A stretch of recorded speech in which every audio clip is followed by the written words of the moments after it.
আসসালামু আলাইকুম। বন্ধুরা, সবাই কেমন আছেন? আশা করি সবাই ভালো আছেন। আলহামদুলিল্লাহ, আমিও ভালো আছি। আজ আমি আপনাদের মাঝে সমুদ্র পাড়ে ঘোরার অনুভূতিগুলি শেয়ার করব।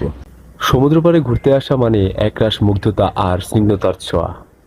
এই মুহূর্তে যখন আপনি সমুদ্রের তীরে এসে দাঁড়াবেন, চারপাশের দৃশ্যপট নিশ্চয়ই আপনার মন জয় করে নেবে। আসুন সেই সমুদ্র মুহূর্তগুলো কিছু চিত্র আমরা একসাথে অনুভব করি। আপনার পায়ের নিচে ভেজা বালির স্পর্শ যেন প্রকৃতির কোমল আলিঙ্গন। প্রতিটি ঢেউয়ের আগমনে বালি আরও মসৃণ হয়ে উঠেছে, আর জল সরে যাওয়ার পর চিকচিক করছে হালকা রোদে। মনে হচ্ছে যেন অজস্র ছোট ছোট হীরা বালির উপর ছড়িয়ে আছে। সামনের দিগন্তে অথই জলরাশি, যার শেষ কোথায় যেন হারিয়ে গেছে।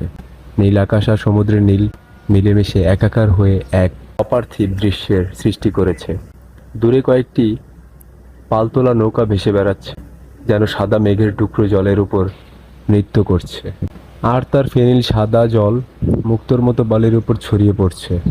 এই শব্দ মনকে এক গভীর শান্তিতে ভরিয়ে দেয়। হালকা বাতাস আপনার চুল এবং পোশাকে আলতো করে ধাক্কা দিচ্ছে, যেন সমুদ্রের স্নিগ্ধ নিঃশ্বাস। এই বাতাস লবণাক্ত গন্ধ নিয়ে আসছে, যা সমুদ্র পাড়ের এক বিশেষ পরিচিতি। এই গন্ধ আপনার স্মৃতিতে গেঁথে যাবে। সূর্য তখন হয়তো মধ্য গগনে অথবা পশ্চিমে ঢলে পড়ছে। যদি সকাল হয়, সোনার আলো চারিদিকে ছড়িয়ে পড়বে, সমুদ্রের জল ঝলমল করবে। আর যদি সন্ধ্যা হয়, আকাশ নানান রঙে সেজে উঠবে। কমলা, লাল, গোলাপি, বেগুনি রঙের এক মনোমুগ্ধকর খেলা। এই সময় সমুদ্রের রূপ আরও রহস্যময় ও সুন্দর হয়ে ওঠে। আপনার আশেপাশে হয়তো কিছু পাখির আনাগোনা দেখতে পাচ্ছেন।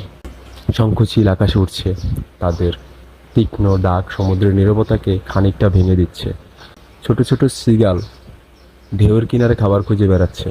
এই মুহূর্তে আপনার মনে কোনো চিন্তা নেই, কোনো তাড়াহুড়া নেই, শুধু অনন্ত সমুদ্র আর প্রকৃতির এই মনোরম রূপ আপনার হৃদয়কে শান্তি ও আনন্দে ভরিয়ে দিচ্ছে। আপনি হয়তো একটি দীর্ঘ শ্বাস নিলেন এই সুন্দর মুহূর্তটিকে নিজের মধ্যে ধারণ করার জন্য। হয়তো আপনি বালির উপর পায়ের ছাপ ফেলে এগিয়ে যাচ্ছেন, আর কিছুক্ষণের মধ্যেই ঢেউ এসে সেই চিহ্ন মুছে দিচ্ছে। প্রকৃতির এই খেলায় এক ধরনের ঋণস্থায়ী সৌন্দর্য রয়েছে। সমুদ্র পাড়ে এই সময়টা যেন অন্য জগৎ থেকে আসা। শহরের কোলাহল, দৈনন্দিন জীবনের চাপ, সব কিছু যেন এই মুহূর্তে তুচ্ছ হয়ে যায়। শুধু আপনি আর অনন্ত প্রকৃতির এই বিশাল রূপ। এই সুন্দর মুহূর্তগুলো আপনার স্মৃতিতে অমলিন হয়ে থাকবে, যা